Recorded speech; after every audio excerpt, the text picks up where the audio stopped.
BRS అధికారంలో ఉన్నప్పుడు స్కామ్ల విషయంలో రాష్ట్ర పరిధిలో ఉందా కేంద్ర పరిధిలో ఉందా అని చూడకుండా ఇష్టానుసారంగా ఆర్థిక నేరాలకు వివిధ రకాల స్కామ్లకు పాల్పడ్డ మాట వాస్తవం. కాళేశ్వరం అయినా, ఫోన్ ట్యాపింగ్ అయినా, ఈ ఫార్ములా కార్ రేస్ అయినా ఇవన్నీ కూడా కేంద్ర ప్రభుత్వ సంస్థలతో వ్యవస్థతో సంబంధం ఉన్నప్పటికీ కూడా బీజేపీని ఒప్పించుకోవచ్చు, కేంద్ర ప్రభుత్వాన్ని ఒప్పించుకోవచ్చు అని చేసిండ్రా, లేదంటే మేము చేస్తే ఎవరు మమ్మల్ని ఏమనరని చెప్పి నిర్లక్ష్యంతో చేసిండ్రా?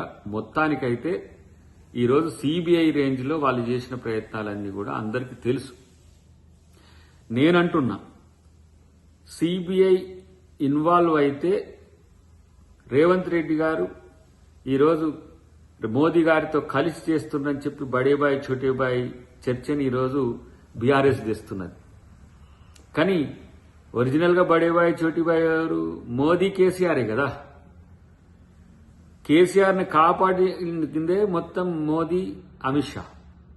అధికారంలో కోల్పోయిన తర్వాత ఇప్పుడు మీకు బీజేపీ వ్యతిరేకంగా ఉన్నట్టుగా ఏదో నటింపజేయాలని చూసినా ఆ రోజు బీజేపీ బీఆర్ఎస్ ఒకటే అని చెప్పి ప్రజలు నమ్మింది కాబట్టి బీజేపీకి ఇక్కడ చోటు లేకుండా చేసింది.